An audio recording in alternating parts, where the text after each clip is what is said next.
Jenny and I got married 7 years ago. Everyone describes their wife and these stories as something special. And I can understand that because I've had time to think about it. My Jenny was beautiful. No doubt about that. Special? I'm not sure. I know I was attracted to her. I'd known Jenny for a long time since we were teenagers. I was a couple of years older than her. So for me, she had always been just the young girl down the street. Then, when she was 17, something happened that seemed to lock us together. I was just about to go off to Brightwood University and had left my buddies after an evening in the pub. It wasn't too late, but it was just getting dark when I took a shortcut through the local park. It was lucky I did, maybe because I came upon young Jenny being harassed by a couple of boys about her age. I say harassed, but it was more serious than that, and if I hadn't come along at that moment, then who knows what might have happened. Well, her version has always been that I came in like some hero and saved her. But the reality was that once I confronted the two boys, they got scared and ran off. Either way, I became someone special to her, and for the rest of that summer, I kept noticing her. Not quite following me around, but certainly doing her best to be wherever I'd be. My buddies made fun of me, of course, as at 21.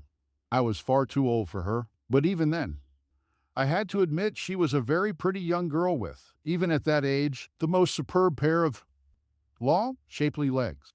Then I went off to study for 3 years and hardly saw her again until I went back after graduating and spent a long summer there before I went off to my new job. By then, of course, it was her who was 21 and me nearly 24, a somehow different situation altogether, which matched up with quite what a beautiful young woman she had matured into. Her continuing affection for me was extremely acceptable. We got together and became boyfriend and girlfriend, walking hand in hand in the park and kissing and cuddling whenever we had the chance. By then, I was hardly still inexperienced, but she was, and despite several near misses, that is what she remained. That's not to say that I didn't make myself acquainted with the wonderful softness of her body, but that was it. It didn't worry me too much as, underneath, I still imagined myself as her protector. Jenny still told people about the time I had saved her from a terrible fate. I'm pretty sure Jenny fell even more deeply in love with me that summer. And in all honesty, I couldn't have been far behind. But it wasn't to be, not then at least. And despite openly discussing other possibilities, we sadly parted company as she went off to Central Coast University and me to my first serious job in Seattle. We couldn't have been much further apart. She swore to be faithful to me, but I took that with a pinch of salt. I had just spent 3 years as a student myself and was well aware of how things change and what temptations there were. I did visit her a few times, but the last time it was so obvious that she had another life to worry about, and we simply drifted apart. That could have been it, of course, as I certainly didn't hang around, becoming, for a few years, a bit of a party animal on the Seattle scene and going through a succession of different girls. But then I changed my direction a little and ended up back near her home, and Jenny came back into my life. She had graduated by then and was working already when her parents invited me around. I have to say that the first welcome I got from darling Jenny was a little less warm than I expected, but that soon changed.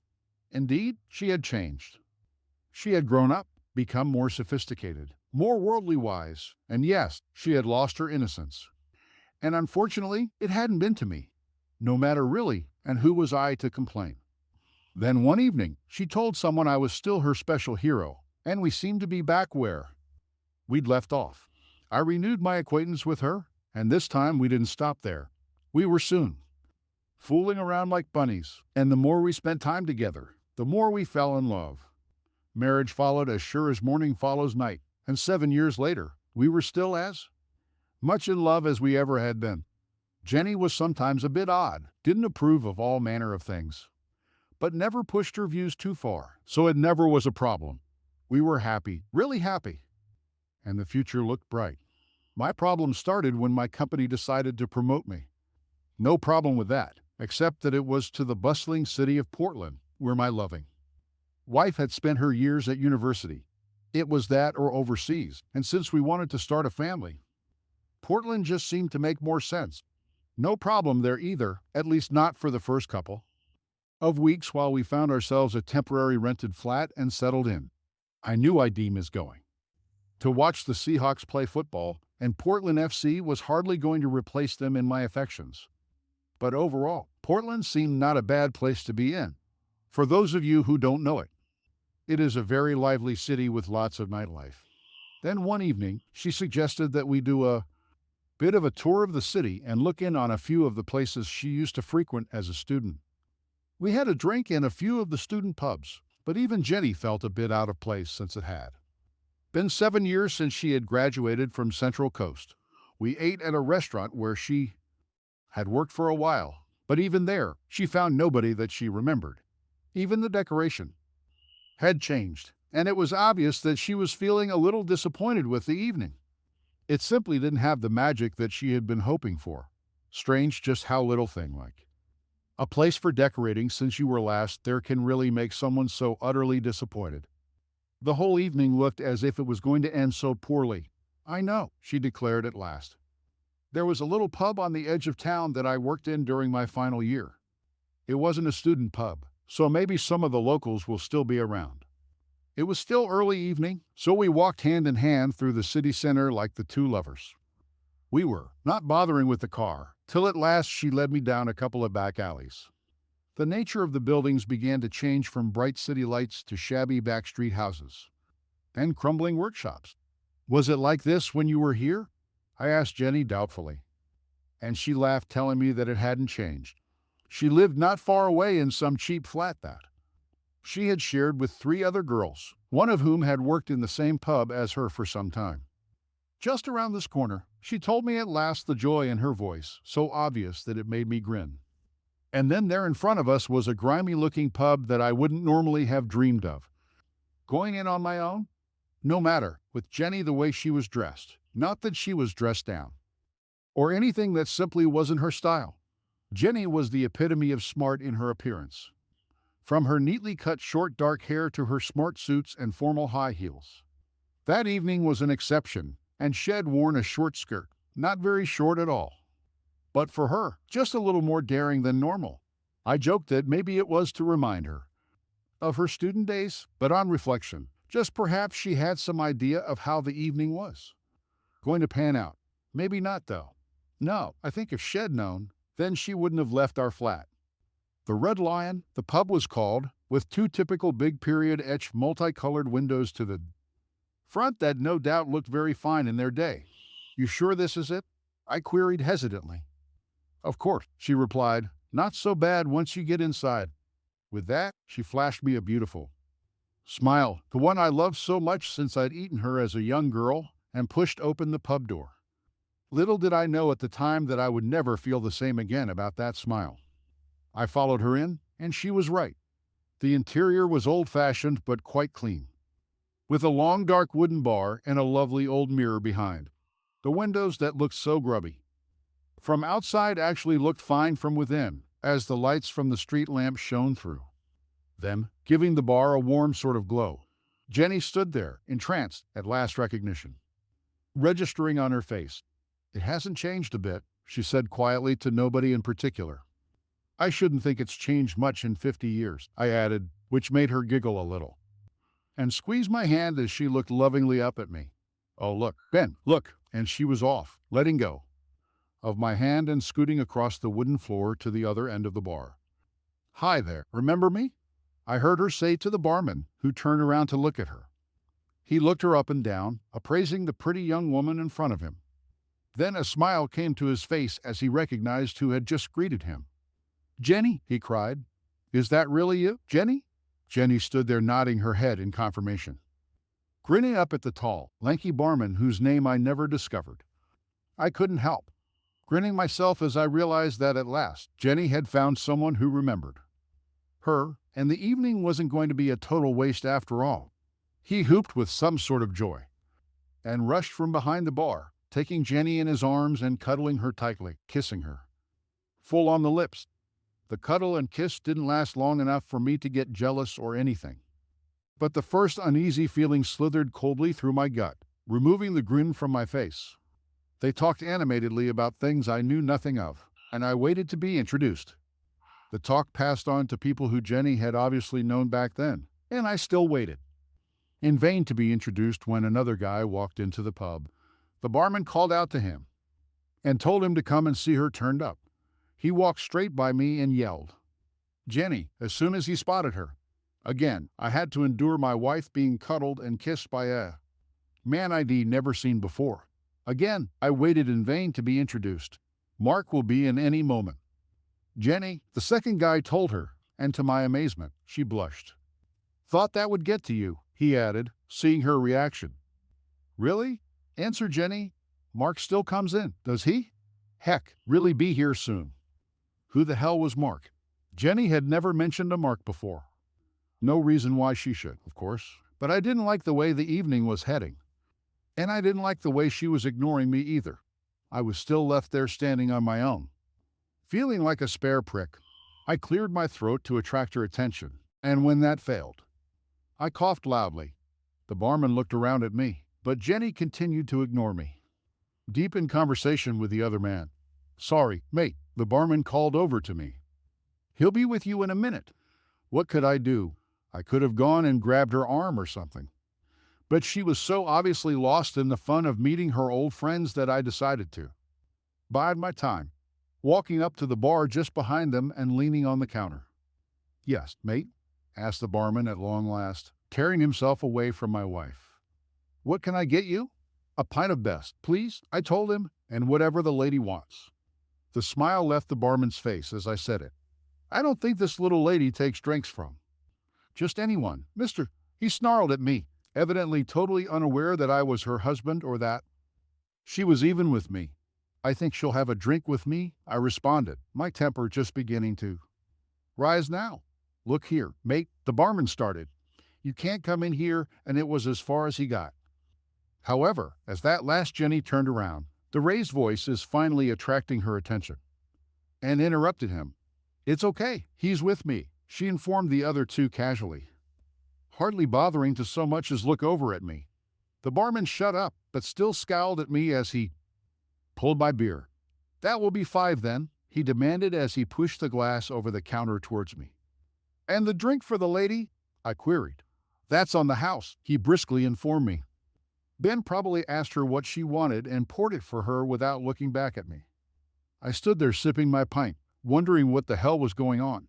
My wife was still deep in conversation with the other two, laughing and giggling for all she was worth as they recounted old stories and told her what had happened since she had left. Mark's name cropped up several times. I noted, and a worrying smile flitted across Jenny's face each time. She still continued to completely ignore me, and I was beginning to get quite upset at her strange behavior.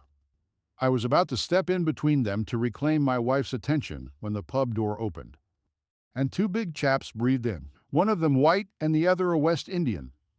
"Hey, Mark," shouted out the barman the instant he spotted them. "Look who's turned up out of the blue." So this was the mysterious Mark. Big sod and rather tough looking with it as well. Mark stopped in his tracks when he spotted Jenny, and a huge grin creased his face. "Bugger me, Jenny," he shouted. "Where have you appeared from?" Without saying anything more, he bounded past me, and as the others moved out of his way, grabbed her and embraced her. Jenny kissed him back as enthusiastically as he was kissing her. This time it did go on a bit too long for my liking, and the way the others stood there beaming at the two of them as they were locked together didn't help either. Then his left hand dropped down her back and cupped the cheek of her bottom. I had enough. I stepped forward to break it up, deciding that if Jenny was going to allow that and couldn't even so much as involve me and her friends, then it was time we were going. I only managed one step forward and was brought to a sudden stop by a large, strong hand on my shoulder, gripping me hard. "Wouldn't if I were you." "Mate," came a deep voice from behind me as I realized the black guy had anticipated my move and stepped forward to prevent it. "Get your hand off me," I told him angrily, trying unsuccessfully to throw him off. All 4 guys turned on me at that point, all squaring up at me, expecting trouble. "Oh, leave him alone," Jenny told them before anything happened. "He brought me here tonight. He's okay.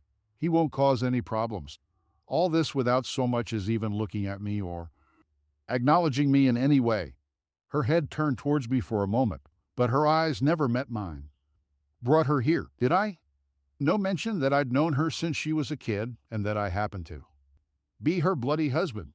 Stay cool, man, the big black guy told me, more than a hint of a threat in his voice. He let go of my shoulder, but eased me back away from the group around Jenny, inserting his huge frame between them and me. I couldn't believe what was happening. An icy cold lump started to form in my gut.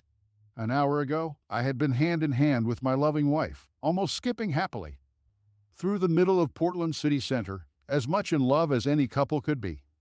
Now this, in 60 short minutes, left on the sidelines and shut out by my wife and her friends. They made a move over towards one of the tables as the pub started to get busy. I saw several attractive-looking women come in and talk to Mark or his sidekick before going out again or taking their place at the bar. I wasn't such an innocent not to recognize exactly what the women were, or to be more precise, what they did for a living. Bloody hell, my somewhat prim and correct young wife was being friendly with a pimp. He must have been Mark. Must have been a bleeding pimp. Surely she wasn't so simple minded not to recognize what was going on around her. Enough, whether she liked it or not. Jenny and I were getting out of there. Jenny, I called sufficiently loudly that she couldn't pretend not to hear. Time we were going. Jenny, come on now, it's time we were off. She looked over at me and the smile drained away from her face, only to be replaced by an agitated look. She didn't even say no. She didn't say anything at all. Jenny just shook her head at me and turned back to her friends, the smile returning, and before long, she was giggling like a little schoolgirl, apparently having forgotten that I was even there. Play it cool or piss off. Man, said the deep voice at my elbow, I won't warn you again. Now look here. I started to protest, but he put his huge hand on my chest and pushed me firmly away from the group set around the table and back up to the bar. The lady doesn't seem to want to. No, you, Buster, he informed me. Stay there and wait for her if you want, or go home. Go find yourself another date for the night, or better still, try one of our ladies. Without waiting for me to say anything, he beckoned one of the women over, and she responded immediately, trotting over on her high heels to stand right beside me. This is Cindy, he told me. It will cost you, but she'll look after you tonight. Just piss off with her and forget about the little lady over there. Her and Mark have a lot of catching up to do. Sorry if your date didn't work out as you expected tonight, but that's life. He backed off and went back to the table, leaving me speechless with rage. Don't push your luck, handsome, the prostitute Cindy advised me. The pair of them are not to be messed with. Just let her go. She's pretty enough, but better to find yourself another girl for the night. I looked at her and disbelieved. She's not my girlfriend. She's my bloody wife. I found myself hissing at her. Oh, the girl, Cindy exclaimed, her face clouding over. Oh, that's bad. That's really bad. I wanted to make my move back over to the table, but this time it was Cindy who blocked my move. Hang on, handsome, she said to me. You really don't want to do that. What am I supposed to do that? For Christ's sake? I demanded in frustration. Let me go and have a word with her for you, she offered. You're not kidding me, are you? She really is your wife. The look on my face alone was enough to convince her, and holding up the palm of her hand towards me to make sure I didn't follow her, she slowly threaded her way through to the table where Jenny and the others were sitting. I watched as she bent down and whispered something in Mark's ear, and then Jenny looked up in my direction for the first time since Shed entered the pub, her eyes meeting mine. It was almost a look of surprise as she looked over at me, as if Shed really and truly just remembered I was there. She looked sheepishly away and then whispered something back to Cindy. She said, Shed, come over and see you in a minute. Cindy informed me when she got back over to me. In a minute? In a bloody minute, I shouted at her. I want her here now. Don't push your luck, mister, was all she said back, and then she wandered off to try her luck with another John further down the bar. I stood there fuming, unable to take my eyes off Jenny for a minute, unable not to notice that Mark's arm had slid across her shoulders, the tips of his fingers brushing casually against one of her breasts. At least she looked over at me a few times, with a watery smile for my benefit. I started counting the minutes, wondering at which point I would explode. But after 5 minutes, she stood up and excused herself, but didn't come straight over to me. Instead, Jenny made her way over to the toilets and disappeared through the door. I didn't know whether she wanted me to follow her or not. I didn't know what the hell to do. But before I could make my mind up, she came out again and, with a glance over towards Mark's group, made her way over to me. "What the hell are you playing at, Jenny?" I demanded angrily. "Let's go and go now." I wanted to grab her arm, but she pushed me off, backing away. "Don't cause a scene, Ben," she spat out at me. "You can go if you want, but I'm staying here for a while." "What? You've heard me, Ben," Jenny told me firmly.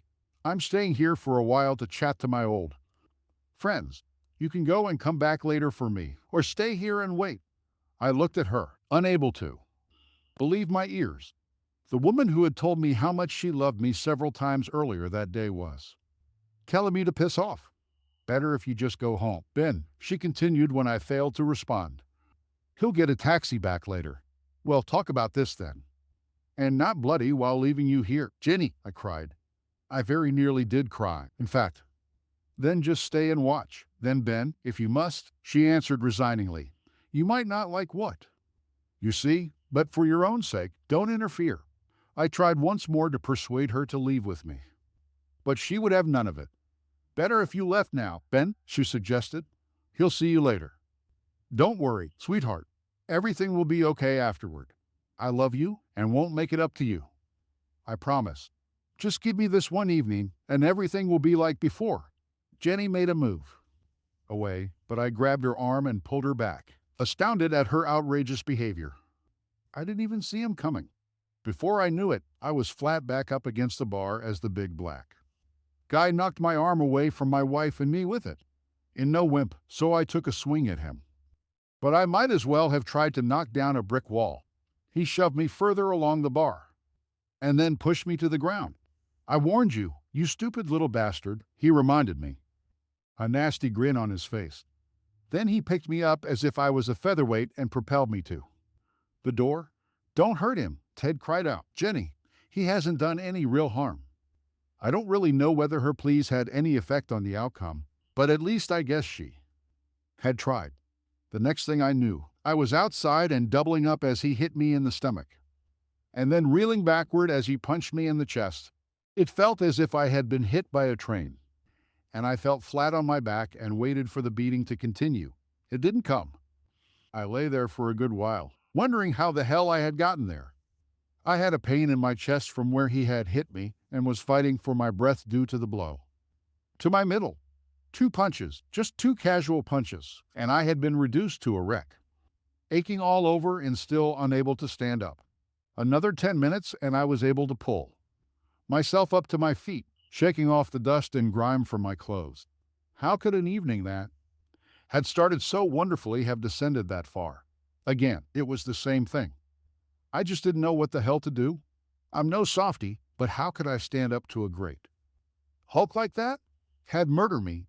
I'd never felt so damn humiliated and hopeless in my entire life. Some bloody special hero I was. It wasn't as if I even knew anyone in Portland.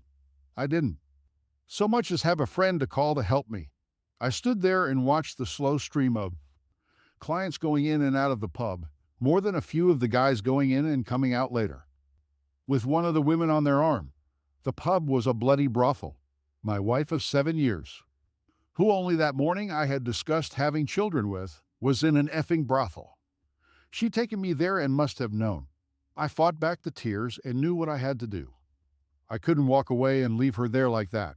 I didn't know what I was going to do with her. But I couldn't walk off and abandon her. If she didn't come home with me this time, then potentially our wonderful, perfect marriage was over. I guess more than an hour had passed before I managed to get myself ready to go back inside the pub. I didn't know what to expect.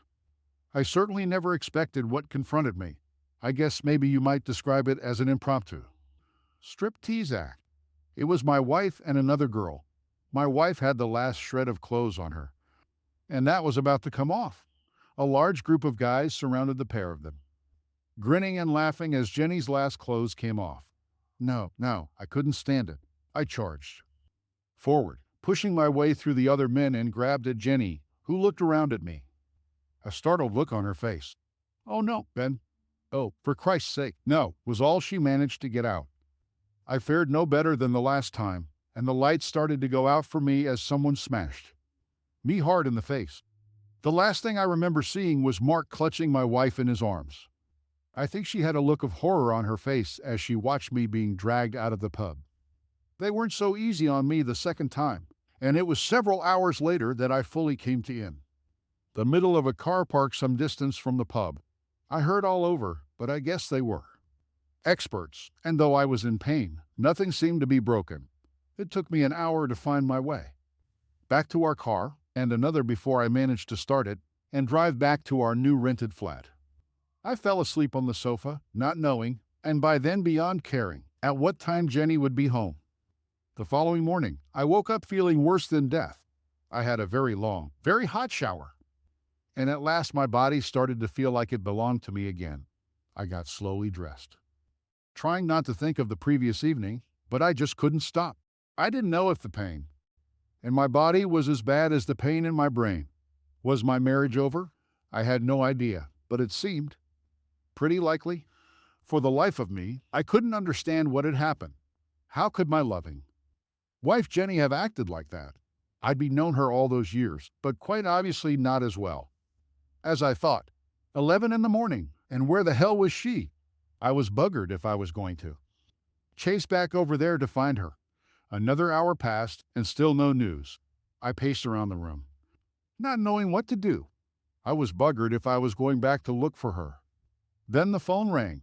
It had only been connected the day before, and unless it was a telemarketer on a cold call, then the only person other than myself who had the number was my darling wife. "Hello?" I answered after picking it up. "Hi, honey," she replied quietly. "Are you okay? What do you think, Jenny?" I asked her. "Oh, Ben, I'm so sorry for last night. I should have known not to go back to that bloody damn pub." "Where are you now?" I demanded. "Still at the pub. I'm ready to leave now, Ben. Do you want to come and pick me up, or should I get a taxi?" I ignored her question.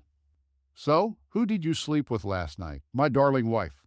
I asked sardonically, but she didn't answer. She didn't really have to, did she? Or did the whole pub get to screw you, Jenny? Is that what happened? "No," Jenny claimed urgently. "No, don't be stupid, Ben." The only one was she left the sentence unfinished. It's suddenly dawning on her what she was about to say. Neither of us said anything for several minutes, though I could hear her sobbing on the other end of the line. "Please, Ben, please understand why I did what I did. Please let me come home to you and let things be as they were. I can explain everything if you'll just let me. Just give me a chance."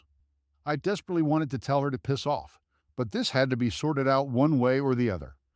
"Make your own damn way home," I told her, "or get one of your boyfriends to drive you back." "Oh, thank you, Ben," Jenny whimpered. "You'll be back in half an hour at the most. It will all be okay. You'll see, everything will be okay." I slammed the phone down before she had time to say anything else. Damn it, bugger it, I loved her, but I hated her. What the hell was I going to say to her when she got back? Was I going to tell her to pack her bags, or would I take her in my arms?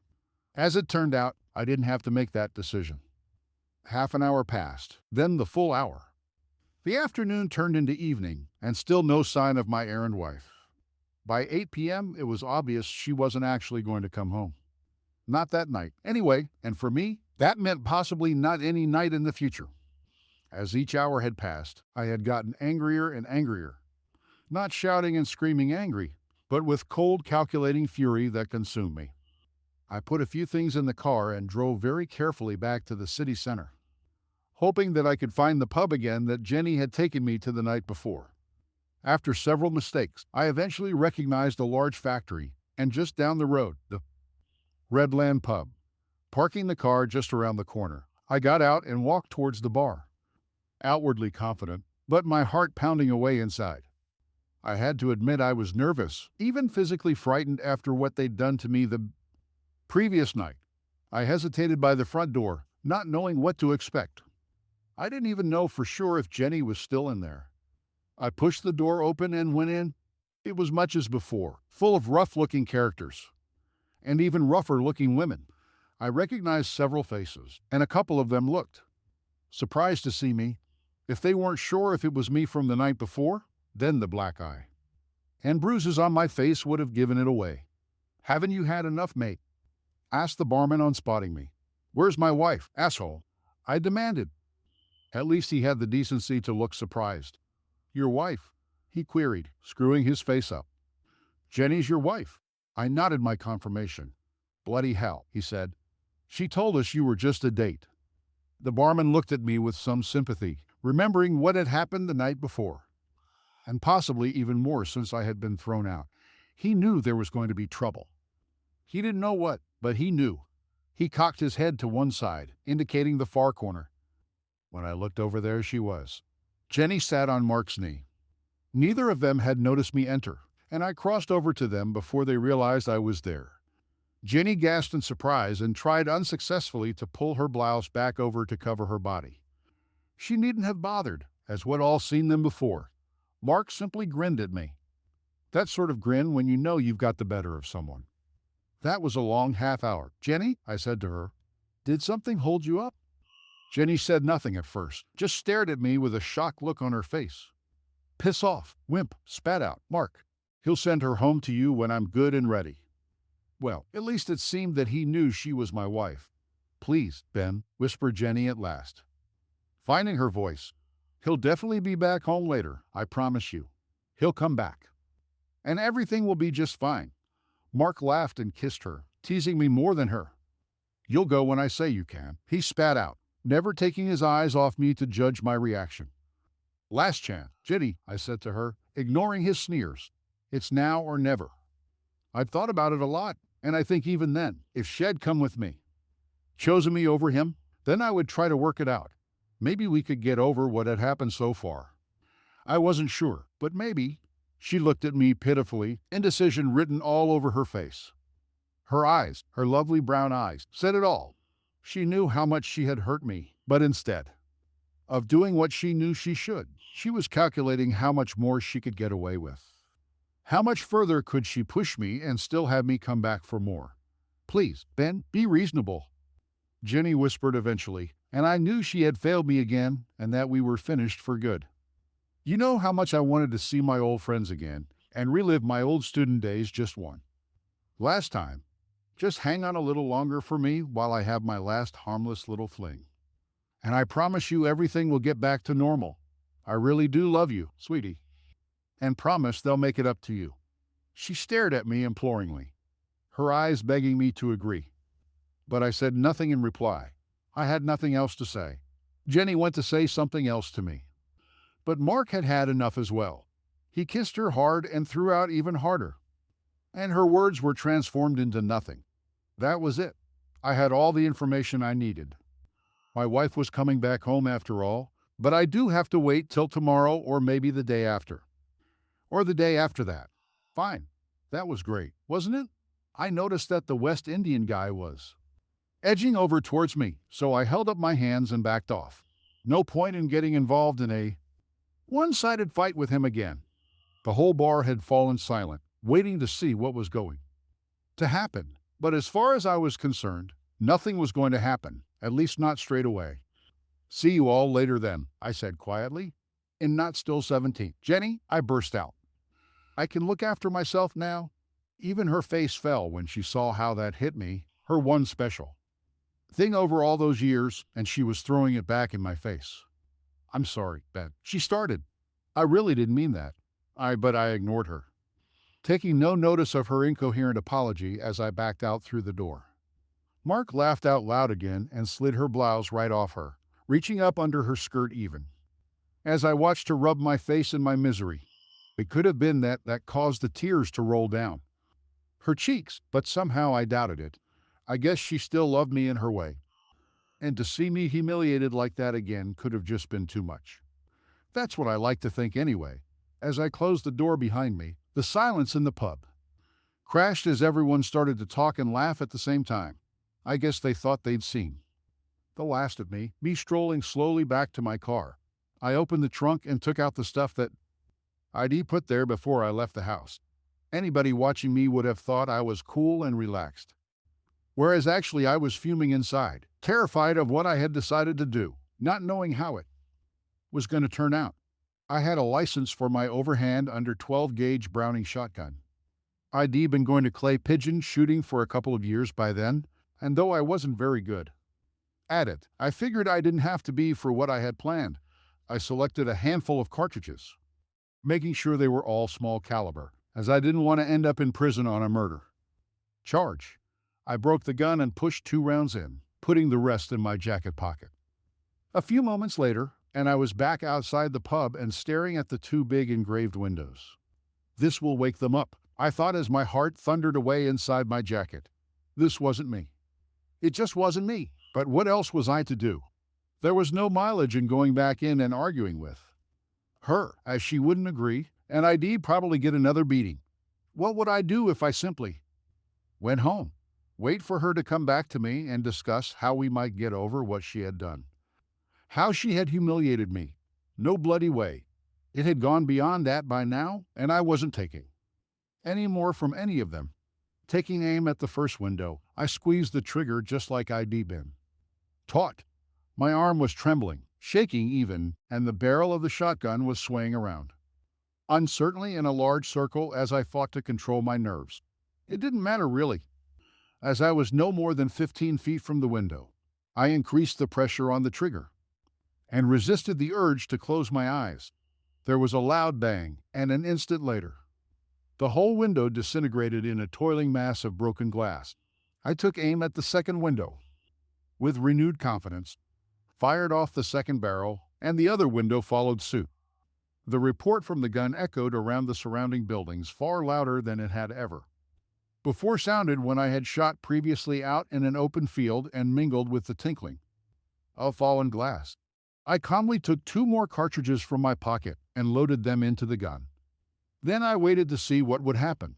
I really had no idea how they would respond and almost hoped that they wouldn't. But I was ready and prepared to show them that they'd made a big mistake if they thought I was a wimp and would take what they had done to me lying down. The doors flew open, and several guys poured out. They stopped dead when they saw me standing there with the gun. Nobody moved. Then Mark came charging out, closely followed by his big black henchman. Stupid effing bastard. He screamed at me and charged me, maybe thinking I'd not thought to reload, maybe not thinking at all. I took careful aim somewhere around his knees as I didn't want to risk actually killing him and put pressure on the trigger. I was as cool as a cucumber, even having time to note that my arms no longer trembled and that the gun was pointing exactly where I was aiming it. Time seemed to slow down. I had all the time in the world. I quite clearly saw the look on his face change from rage to terror as he realized that he had made a serious error in judgment. Maybe I had the same grin on my face that he did just a few moments before the one when you know you've really got the better of someone. Bang. He went down screaming, even surprising me with the mess it made of his legs. Fair play to the black guy.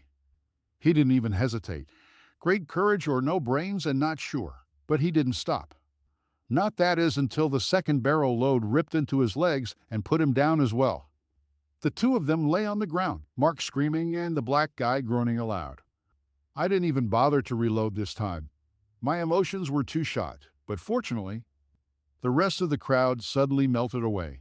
Everything went calm relatively, that is, as 2 injured guys can make a lot of noise. It was a short walk back to the car, though my legs were so wobbly I thought I might fall over. The shotgun went back in the trunk, and I gingerly started the motor and made my way home. I drove slowly and very carefully indeed. I thought of going into the pub to fight in the hell out of Jenny, but I couldn't. I didn't trust myself, and to be honest, it had terrified me doing what I'd just done. But I'd done it though. I'd bloody well done it, just as I'd promised myself I would. But enough was enough. Strangely, I slept well that night and woke up quite fresh black. I and bruised face still, but otherwise quite fresh. I wondered who would turn up first, Jenny or the police to arrest me. I hadn't even put the shotgun away, and it was still in the trunk of my car. As it turned out, Jenny couldn't turn up. About 10, I got a phone call asking me if I was the husband of Jenny Richards. Yes, I am, I replied, wondering what it was about. It was the police. I had been fully expecting them to call around to arrest me that morning, not ring me. About Jenny. I'm sorry, sir, but we've got her under arrest at the station. Could you come along and collect her, please? Under arrest? I queried, my surprise obviously genuine. What for goodness sake? Prostitution, sir, he answered. She was taken in last night with a group of other working girls after a shooting on the edge of town. Oh no, that explains it, I answered. I wondered what the hell she had been getting up to lately, coming home at all hours. I understand, sir. The policeman answered somberly. I'm sorry you had to find out this way. You'd be surprised how often this happens. I think my comments sealed her fate. It turned out that they thought they'd made a mistake with her being a bit more upper class than the other women. Then, when I refused to come and get her, that must have made it sound worse. She was prosecuted and found guilty, lost her new job, and would have had great trouble finding another young female graduates with.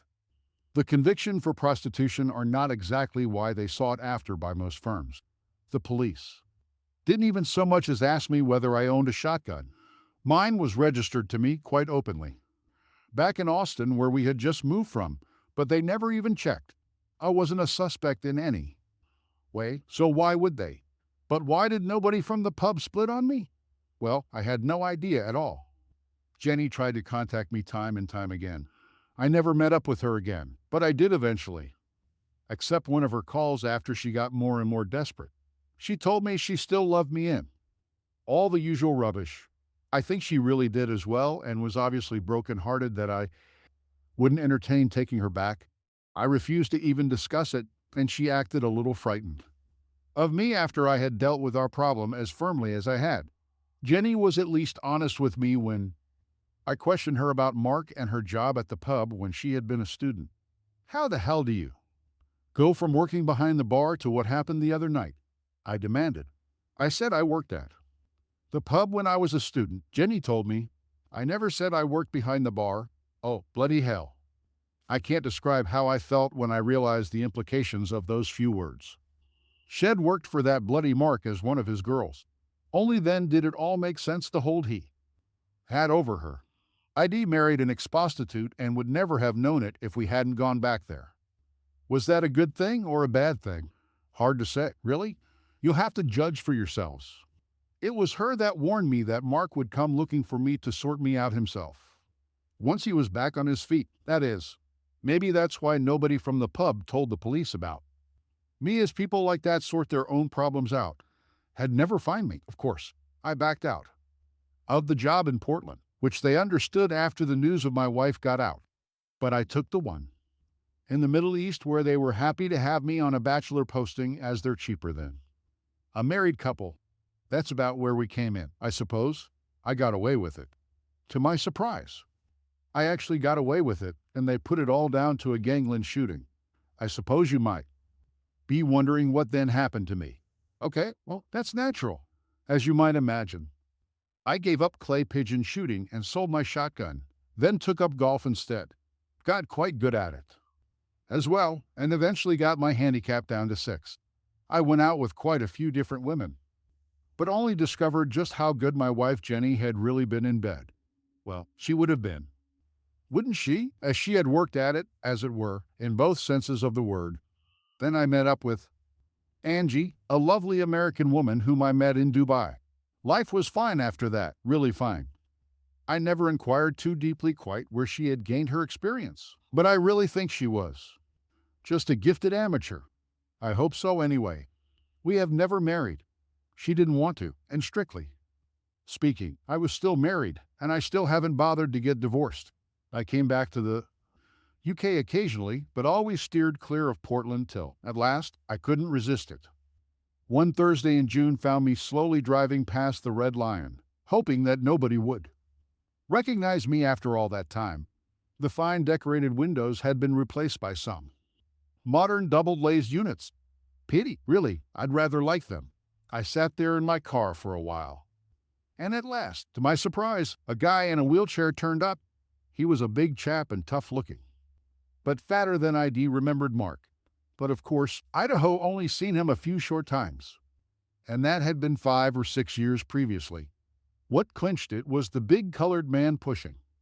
Him, the one with the really bad limp. That could only have been Ted. Then several women poured out of the pub to see Mark report to him, maybe that being easier than getting him up the 3 steep steps into the bar. They all looked rough, just like the last time I'd been there. Except one of them, that is, one of them looked a little bit different pretty. Slender, sexy, long legs. Well, yes, it could have been her, though she looked much older. She still kept her hair short and was still quite smartly dressed. Her eyes had a worn-out look about them, though, and a smile that I had once loved was nowhere to be seen. She didn't look very happy at all, but I didn't hang around to make sure. She was, as Shed said, not 17 anymore, and could look after herself. Strange how things turn out, isn't it? If only that bloody restaurant hadn't redecorated their dining room, then maybe she would be at home. Right now with our children, the ones would never now have. I wouldn't have been any the wiser. And maybe we would have lived happily ever after. Thanks for tuning in to this intense story. What would you have done in Ben's situation? Let us know in the comments below. Don't forget to like, share, and subscribe for more unbelievable stories like this. See you in the next video.